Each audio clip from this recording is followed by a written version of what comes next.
The day I discovered my husband's infidelity was our wedding anniversary. I found a pregnancy test result in his bag when he returned from his business trip. I confronted him furiously, but he recklessly brought up divorce. When I disagreed, he pressured me relentlessly. Finally, I fell down the stairs, my head bleeding profusely, my body ice cold. My abdomen was cramping, and blood was gushing out. I lay on the cold ground, struggling to reach out my hand, my eyes filled with terror and pleading. "Owen, save me, please, I'm pregnant." He merely watched coldly, a cruel smile curving his lips. If divorce wasn't an option, then widowhood would suffice. Blood drained, pain gradually turned to numbness, and I died with my eyes wide open, unable to rest in peace. When I opened my eyes again, I was back to the moment I discovered that pregnancy test result. This time, I pretended not to see it, sold off my assets overnight, divorced, and closed the accounts. But after I completely disappeared, he broke down. "What are you looking at?" Owen stopped beside me, staring at me as he asked. Inside his purse was a pregnancy test result, practically spilling out. In my past life, seeing this paper, I lost all reason and confronted him, only to be driven to fall down the stairs and die on the spot. With trembling hands, I picked up the phone from beside my purse. "Your phone rang, I was going to answer it for you." Owen's expression changed slightly, and he took the phone to look at it. "Something came up at work." Something came up at work. This excuse is so overused, and I, in my past foolishness, actually believed it. My heart sank, and I almost lost my footing. Owen, oblivious to my distress, took the key to the entryway. "I'm leaving now." "Okay," I mumbled a dazed reply. The food on the table was still steaming, and the thick wax from the red candle slid down, leaving deep marks. Today is our 5th wedding anniversary. I had prepared a surprise for him, but he gave me a real scare instead. My stomach churned, and I ran to the bathroom and vomited for half an hour. Disgusting. So disgusting. I can't believe I've shared a bed with such a disgusting person for 7 years. I vomited so much that my stomach started to ache. I have gastritis, which I developed while staying with Owen. 5 years ago, after graduating from university, Owen stayed in Beijing to start his own business, but he encountered many setbacks. So I quit my job at a publishing house in Shanghai and squeezed into a tiny rented room with him. During those years, I accompanied him while he worked overtime, and my hair fell out in clumps. To ease his burden, I learned to help him negotiate investments, and I drank can after can of alcohol until I had a stomach hemorrhage and had to be hospitalized. He was very good to me back then. When I was sick, he would take me to see a doctor overnight and stay up all night watching over me. He would set all his passwords to things related to me, pin me to the top of his WeChat moments, and post only about me on his moments. He would hold me, his eyes glazed with drunkenness, and say, "Once the company gets funding, we'll go see the snow on Mount Fuji, the mountains at Qinghai Lake, and the cherry blossoms in Hokkaido." He did go, but I wasn't with him. The cherry blossom clip was tucked inside that pregnancy test report. The two of them laughed heartily, as if I, their wife who had shared their hardships, didn't exist. My stomach acid burned my throat, causing both pain and bitterness. I coughed violently, and tears streamed down my face. I knew Owen wouldn't be back tonight. I contacted a lawyer and asked him to prepare a divorce agreement for me. I worked through the night to inventory all my assets, making a list and valuation of all my jewelry, bags, and accessories. Finally, I touched my lower abdomen, a bitter feeling welling up inside me. "I'm sorry, baby, I can't keep you. You wouldn't be happy in an already broken family." This child wasn't easy to conceive, it was the result of 2 years of trying. My heart nearly jumped out of my chest when I received the report yesterday. My dream has finally come true. We're finally expecting our child. I was tossing and turning all night thinking about it. When our baby comes into this world, I want to give her everything I have. Today, all I can do is shed tears and say sorry over and over again. She was originally a gift I prepared for Owen for our anniversary, but now she has become a sacrifice to our love. I didn't sleep all night, and the next morning, I received all the information about Jessica from Lucy. Lucy was my junior from college. After graduation, she worked as my assistant at the company for a while. Later, I left the company due to illness, and she was assigned to a branch office. I unzipped the file and calmly wondered what kind of girl could so easily defeat my 7-year relationship. The first file was filled with photos, and the person in the photos was Owen's ex-girlfriend, whom I had seen in Owen's photo album before. Back then, I discovered the girl in his photo album and had a big fight with him. He explained that she was his ex-girlfriend, deleted the last photo in front of me, and comforted me, saying, "I've forgotten about her, how could I remember having any photos of her?"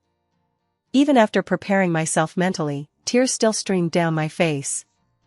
My whole body felt cold. When did it start? Things I'd never paid attention to before surfaced in my mind. Last year, when he came back from Nanjing, he changed his phone password. I asked him why, and he just impatiently said, "Why?" "I just changed it because I wanted to." I could see the evasive look in his eyes, but I kept telling myself he was just too tired. After all, everyone should have their own private space. Later, he frequently traveled to Nanjing for business, spending less and less time with me, and his tone gradually became cold. My growing unease led me to ask him, "Are you tired of me?" He simply said, "You're overthinking it." This year it got even worse. He frequently stayed out all night, telling me it was because the company's business was expanding and he needed to work overtime. I naively believed him. Only now do I realize that every time he went to Nanjing on business, every day and night he worked overtime, he was spending time with his ex-girlfriend. My heart feels like it's bleeding. All the love I believed in was just a pile of lies. After reviewing all the information, I stood there, lost in thought, when I received a message from Lucy. She asked, "Senior, is your love a fake?" I was silent for a few seconds, then replied, "No. Many things I've lost don't mean they never existed. They just became expired." In the afternoon, my appointment time was approaching, so I drove to the hospital. Halfway there, a car suddenly changed lanes and hurtled straight towards me. In an instant, the world spun around me. My forehead slammed into the steering wheel, and the overwhelming smell of blood assaulted my nostrils. The blood beneath me had congealed into a pool. In a daze, I was transported back to the shadow of my death in my past life. I didn't want to die. I forced my eyes open, and through my blurry vision, a black Mamba drove past. The familiar license plate flashed by. "Owen, Owen!" The instinct for survival made me scream desperately. In my swaying vision, Owen tilted his head slightly through the open car window, and I felt his gaze sweep over me inch by inch. But the next second, the window rolled up mercilessly, blocking the view of the woman in the passenger seat. Jessica was in his car. He was gone. My blood ran cold. I gritted my teeth, tasted blood, and struggled to keep my head up, gripping the steering wheel.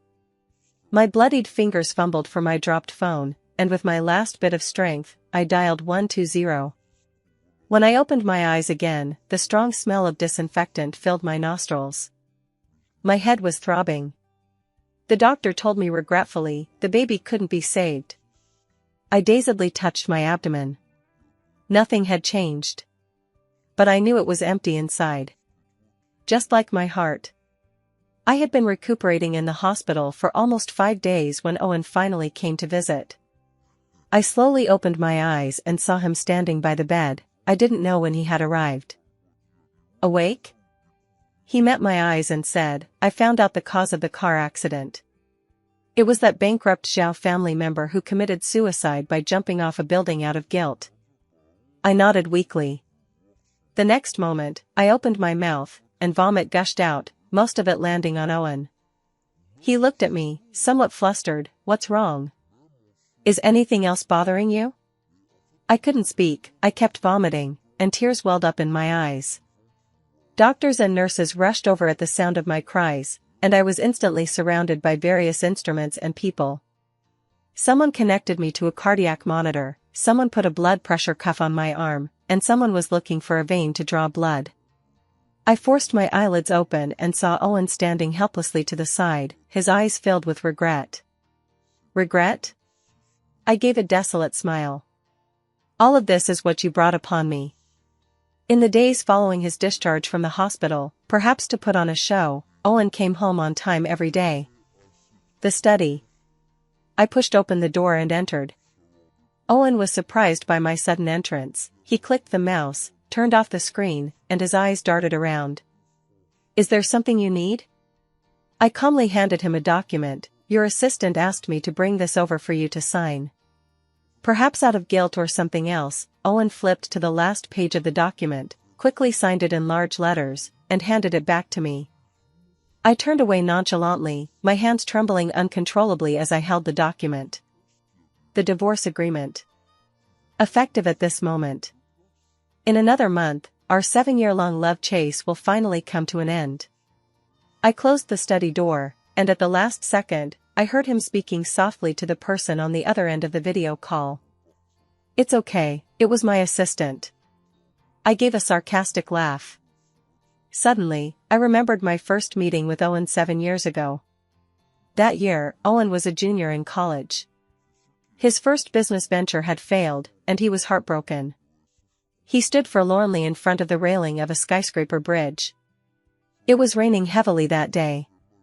He was soaked to the bone, standing there drinking alone, surrounded by beer bottles. He looked dejected and dejected. I walked by with my umbrella, hesitantly watching this young man who had lost all hope. I had already passed by, but I couldn't resist turning back and patting him on the shoulder. Hey, want some Odin? He turned around, a little stunned, and didn't answer. I tugged at his sleeve and led him into a convenience store, where I treated him to some Odin. The rising steam blurred his face, making him look incredibly handsome. Later, when we started dating, we would still squeeze together to eat Odin, and he would always feed me the last piece of radish. He said, Mia, meeting you was my greatest fortune. Now, looking at the black ink on the divorce papers, I think, being able to leave you safely is the greatest fortune I've ever had in this life. All my resentment has vanished. Soon, the cooling-off period was over for half a month. This day was Owen's birthday. The party was held on the cruise ship. Midway through, my dress was accidentally spilled on by a waiter. He apologized frantically, but I waved my hand. It's okay, I'll just go change. Leaving the noisy deck, I headed towards the changing rooms. As I passed a box with its door ajar, the sound of conversation coming from inside made me stop. It was Owen and his brothers. Owen, how long are you going to keep this a secret? Your sister-in-law doesn't seem suspicious at all? Owen leaned back lazily on the sofa, nonchalantly. If we can't hide it anymore, we'll get a divorce. How's Jessica doing? TSK, Owen's really something, running between 2 places without getting tired. Owen took a sip of his drink. I'll divorce Mia after Jessica gives birth. I'm not bringing it up now because I'm afraid those people will target Jessica. Haha, isn't it good this way? Owen is so exciting. My numb heart has been stabbed again. Every word sends chills down my spine. I remember that year, when we were crammed into a tiny rented room, he was drunk and hugged me, saying, Owen will be with Mia for life. How ironic. Just a few short years later, his life is tied to someone else. Just then, Owen inside received a phone call. His voice tightened slightly when he answered. Jessica, didn't you say you weren't feeling well? Jessica smiled gently. It's your birthday, of course I have to come. Wait for me, I'll be right there. Hearing the sound of someone getting up from the private room, I composed myself and quickly left. After changing my clothes, I returned to the deck, where Owen was surrounded by a crowd. I didn't see Jessica, though. I took a deep breath and was about to go over when a clear, cheerful voice rang out beside me. Sister, you're so pretty. I turned around and saw a young girl wearing a lively pink skirt, holding a glass of juice. Her face beamed with genuine admiration. It was Jessica, the one I'd seen in the photos. I paused for a moment. Thank you. My gaze swept over Owen's friends who knew the situation. Their smiles froze instantly, their eyes darting nervously between her and Owen. Jessica, oblivious to my presence, leaned closer and started chatting with me. My gaze swept over her slightly protruding belly, and I remembered the pregnancy test results. "You're pregnant? How many weeks along?" I asked casually. She was still so small. Jessica touched her belly, her face softening with maternal tenderness. She was less than 10 weeks pregnant. I looked at this innocent girl, at her gently curving belly. I said, "That's wonderful. Her child is still in her mother's warm embrace, while my child has already entered heaven." Jessica said innocently, "Today is my boyfriend's birthday, and I sneaked over to see him. I almost threw up from the sea breeze just now. By the way, what's your name? Are you also a friend of Owen's?" The air around me seemed to freeze instantly. No, I seemed oblivious to anything, smiled, and was about to answer, yes, when suddenly a force slammed into my side, violently throwing me aside. The immense impact sent me tumbling uncontrollably to the left, tumbling over the safety ropes at the edge of the deck. Jessica cried out in alarm, "Ah! Someone's fallen into the water. Help!" Shivering in the cold, damp seawater, I looked up amidst the surging currents. There stood my husband, unmoved, at the railing, comforting a shaken Jessica, silently watching everything unfold. The person who just bumped into me was his assistant. He was afraid I'd reveal my relationship with Owen to Jessica. I choked on several mouthfuls of seawater, the chill seeping straight to my internal organs. Suddenly, I remembered the day Owen and I confirmed our relationship. It was a rainy winter day. I didn't have an umbrella and walked back to my dorm in the rain. The cold rain hit my skin and sent a shiver down my spine. On the way, I ran into a boy who handed me an umbrella and a love letter. "I hope you can accept it." Just as I was hesitating whether to take it or not, someone pushed him aside. I turned my head and saw a handsome man standing in front of me, smiling politely. "Excuse me, she is my girlfriend." After the boy left, Owen held an umbrella and personally walked me back to my dorm. We didn't speak to each other on the way until we reached the dorm building. I was about to leave when, inexplicably, I turned back. "Why did you just say I was your girlfriend?" "Sorry for being so forward," he said. I was a little disappointed. "It's all right." However, as I was about to take a step, my arm was pulled back. I turned around, and his handsome face leaned slightly down, a smile in his eyes. "Mia, starting today, can you be my girlfriend?" I paused, then smiled. I stood on tiptoe and kissed him. "Okay, dear Owen." He cupped my head and returned the kiss. In that instant, warmth passed between our lips, soft and tender. My world felt like it had welcomed spring. The icy seawater completely engulfed me. In my last second before losing consciousness, I thought, we will never share another spring together. I had just miscarried and then fell into the sea. I underwent surgery for 6 hours. After surviving, I remained in a coma for a week. When I woke up, Jessica was sitting by my bedside, holding my hand worriedly. Seeing me open my eyes, she exclaimed with joy, "You're finally awake." My stiff eyes darted between her and Owen, who was standing behind her. Before I could even speak, Owen's warning gaze fell upon me. In that instant, the terror I felt before my death and my past life gripped me. I knew that if I spoke, he would not hesitate to kill me again. This wolf, I raised it myself. My face was ashen, and I shut my mouth. In the following days, Jessica came to the hospital to take care of me every day. The curve of her belly became more and more obvious each day, and I spoke less and less each day. Owen and I reached a consensus of silence.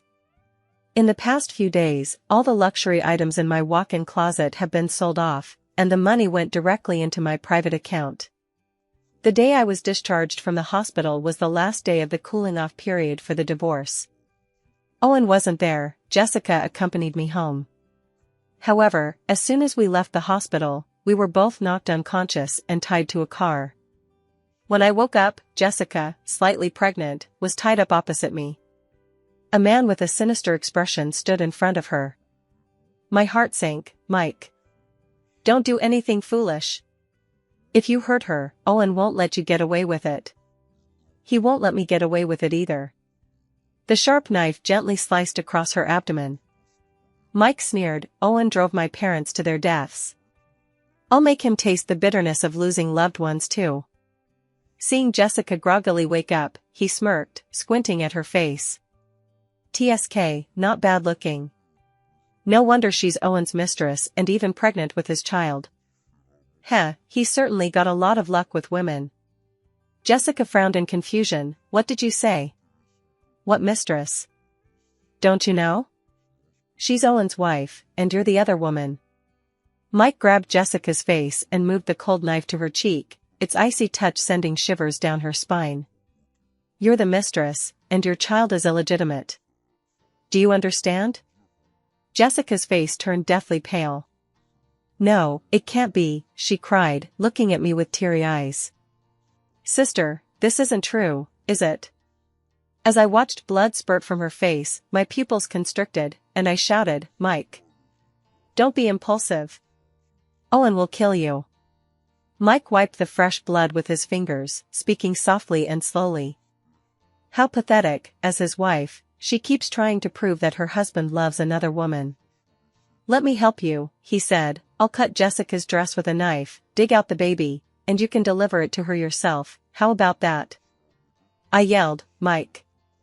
Jessica burst into tears, too frightened to speak coherently. No, please, don't hurt my baby. She felt the sharpness of the blade in her stomach and screamed in terror.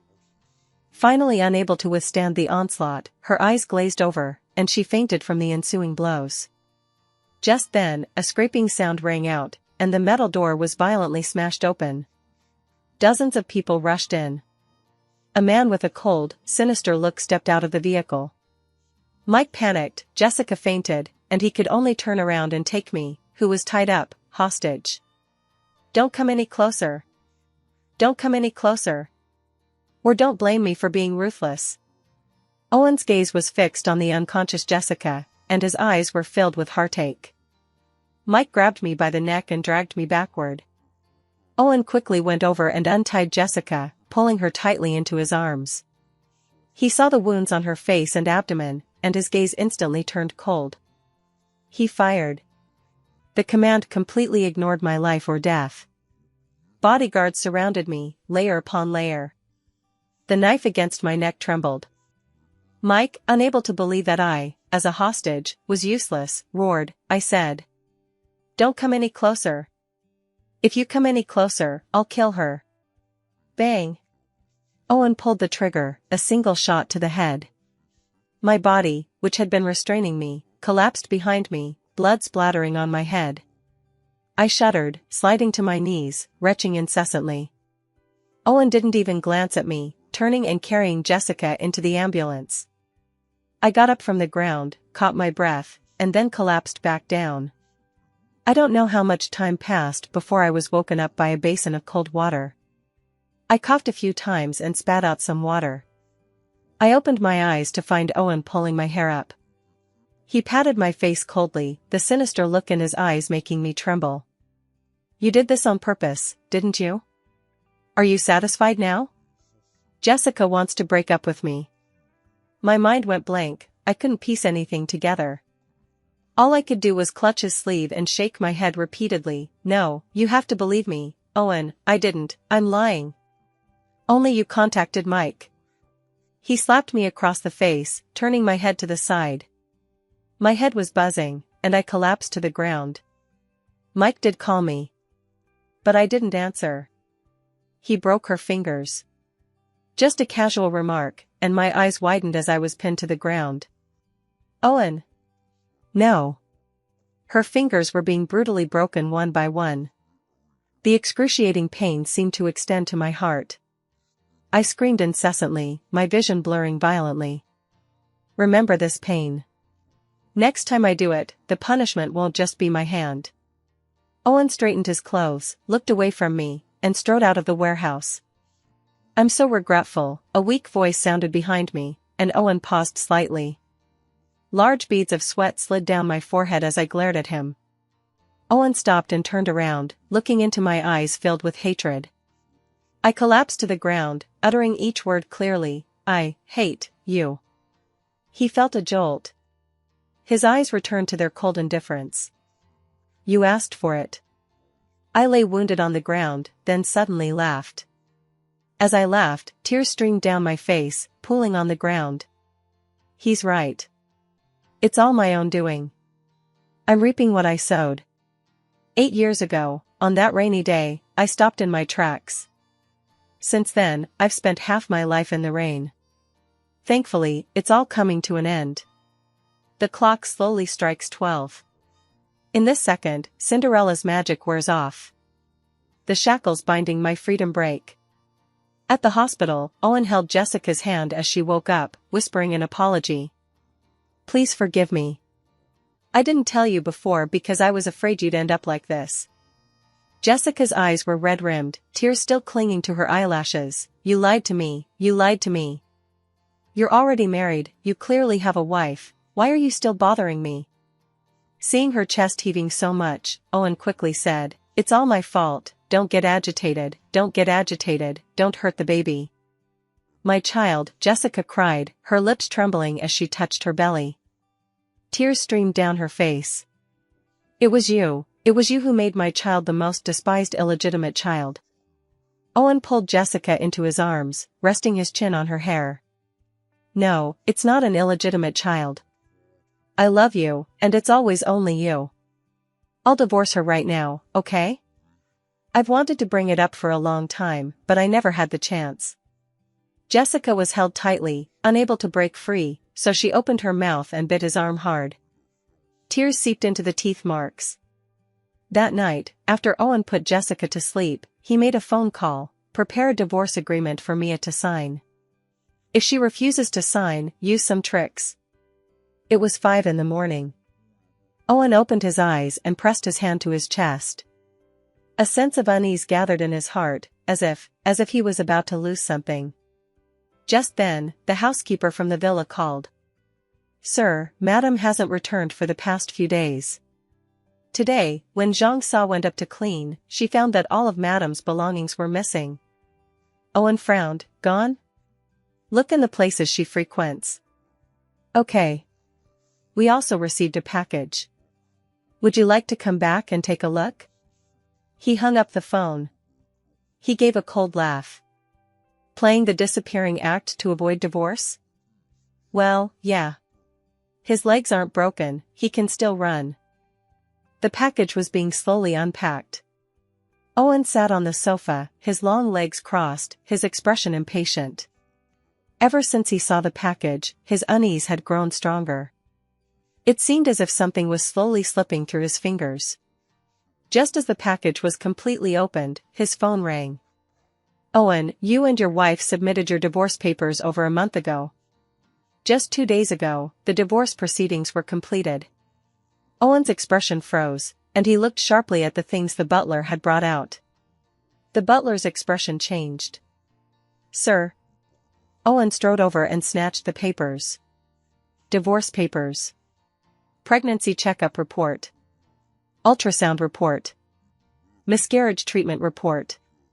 And a pile of shredded papers, every train ticket from their long-distance relationship, every letter they wrote back then when communication was so limited.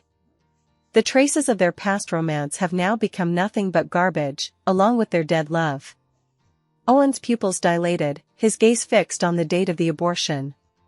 He remembered. That day, he was bringing Jessica home after her prenatal checkup. On the way, they encountered Mia, who had been in a car accident. He hesitated for a few seconds, then chose to take Jessica away. She was pregnant and couldn't afford any stress. So that's it. That car accident took away his and Mia's child. What does it matter? It was just Mia's child. Owen thought to himself, but his expression didn't improve much. He stared at the ultrasound report. It was incredibly jarring. Thinking of Mia's disappearance, he almost trembled as he held the report in his hand. He'd search high and low to find her.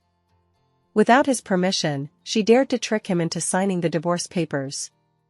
Those waiting at the hospital anxiously searched for him. Owen, Jessica's awake and insisting on being discharged. Owen loosened his tie. I'm coming right away. 4 months later. Still no sign of Mia. All her previous information had been deleted, leaving no trace. Owen finally realized. She really wanted to leave him completely. A bunch of useless trash. They can't even find anyone. What's the use of keeping you around? Owen's eyes turned sinister as she kicked over the table and chairs at her feet. The people below didn't dare to breathe. As time went by, his restlessness grew stronger. He desperately needed to see her. For the sake of their unborn child, Jessica relented, though she became much quieter than usual. She was a middle school Chinese teacher, and only in the classroom would she show a smile. Owen stood outside the classroom, gazing at the woman on the podium. Those involved in literature often carried a peculiar scent of ink. He thought of Mia again. 2 years ago, Mia was hospitalized for stomach problems. After being discharged, she resigned from her job and returned home to pick up the pen she had once put down for him. Mia's dream was to hold his own autograph session. But he gave it up because of him. In his junior year of college, his business venture failed. He broke up with Jessica. He didn't want her to suffer with him. It was at that moment that Mia appeared. They got together. Because he needed companionship. The year they graduated, he stayed in Beijing, while Mia went to Shanghai. All because of his simple question, "Can you come and keep me company?" The next day, Mia, suitcase in hand, stood weary from her journey at the door of their rented apartment. She smiled at him. "I'm here." The rented room was simple and cramped, the windows wouldn't close properly, letting in drafts in winter and rain on cloudy days. They had nothing then. All they had was each other's warmth. This seemingly frail girl could do anything. He worked in finance, administration, purchasing, hospitality, and logistics. When things got busy, he sometimes went for days without sleep. He knew. He loved her. But after meeting Jessica in Nanjing, he forgot. Owen's eyes reddened, and she pounded her fist on the wall. Heartbroken. What had he done? He had ruined her marriage, her child, and her dreams. The bell rang, signaling the end of get out of class. A swarm of students rushed out. "Hey, Min, what book are you carrying?" "I saw Jane's Typhoon Day at the bookstore yesterday, it's great. I'll lend it to you after I finish reading it." Owen suddenly looked up, strode forward, and blocked the classmate holding the book. "What did you say?" "Jane, Mia's pen name." She had mentioned it once. The female student, startled, backed away. "What are you doing, Owen?" Jessica pulled the student aside, frowning slightly. "You scared my student." Owen paused for a few seconds before letting go. "Sorry." The night was hazy. Jessica lay on the edge of the bed, unable to fall asleep for a long time. A large body pressed against her from behind. Owen, with his eyes closed, buried his face in her hair. His warm breath brushed against her ear. Jessica neither pushed him away nor responded, she made no move whatsoever. After a long while, the breathing behind her calmed down.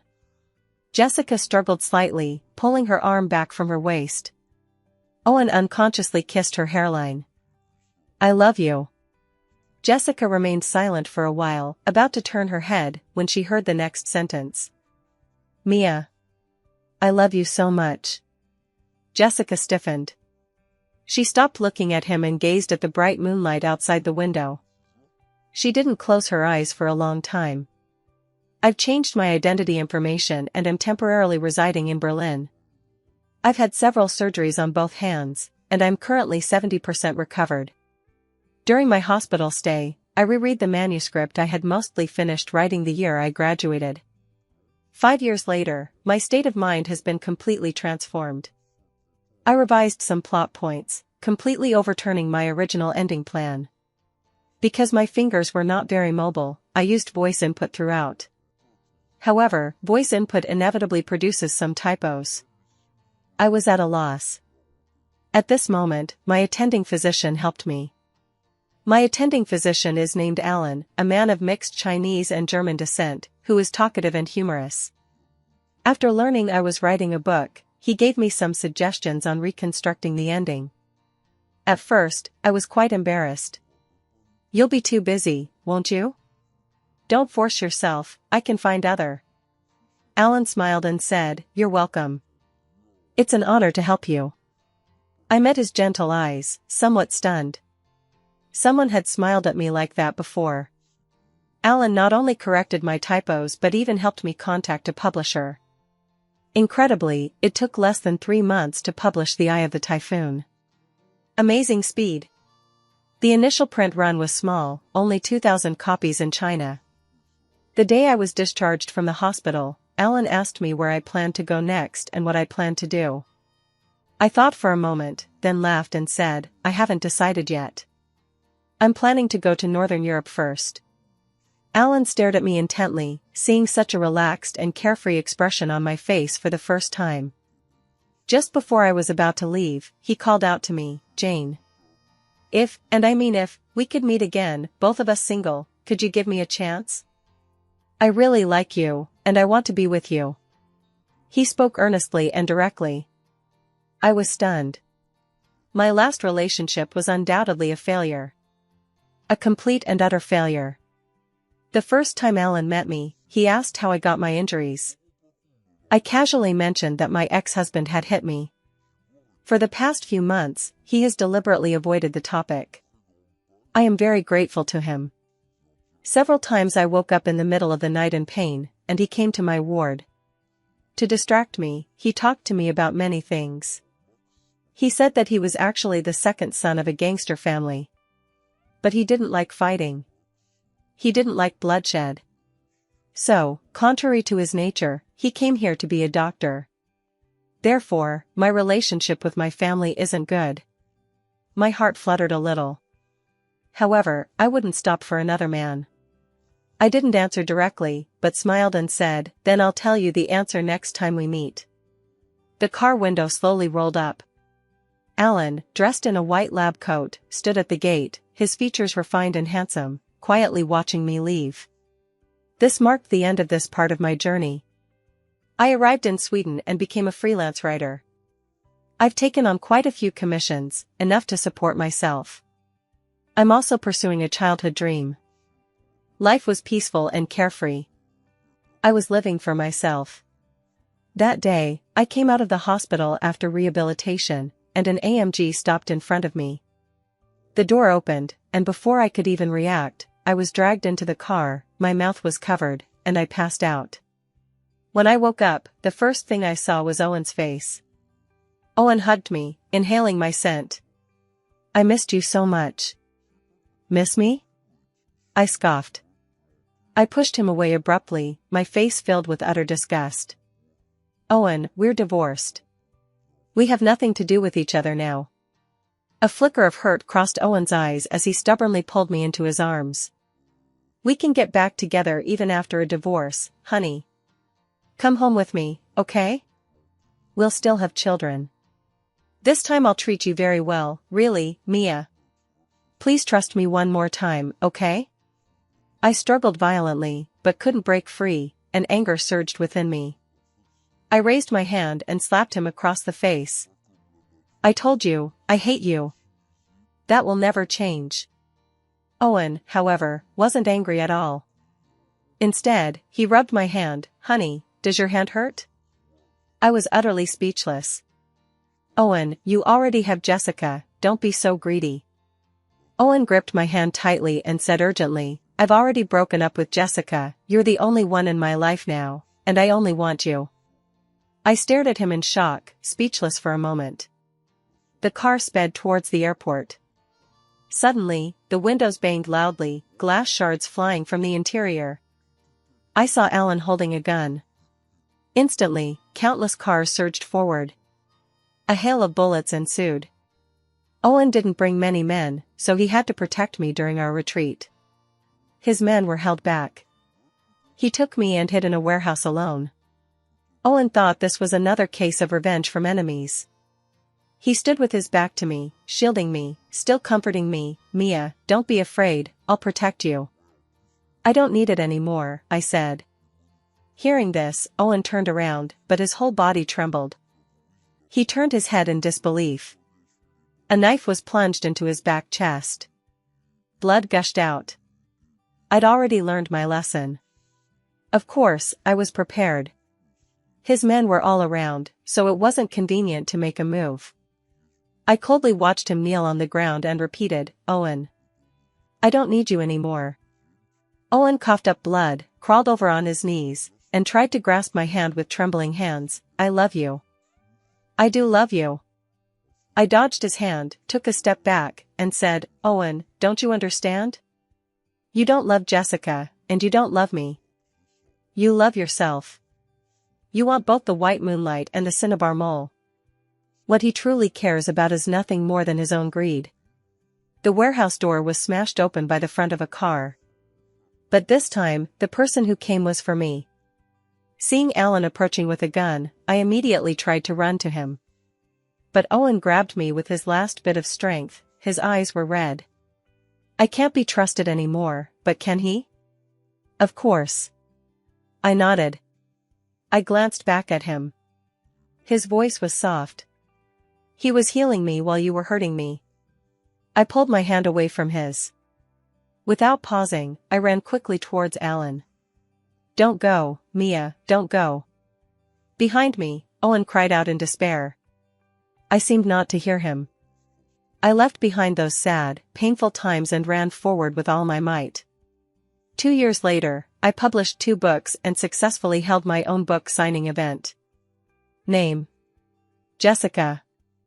Hearing this name, I paused for 2 seconds, then looked up, pen in hand.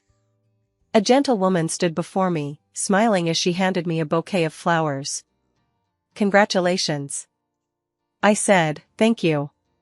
Finally, I handed over the signed book. On the page were 2 words I had written, congratulations. Congratulations on our lives getting back on track. From now on, spring will bloom.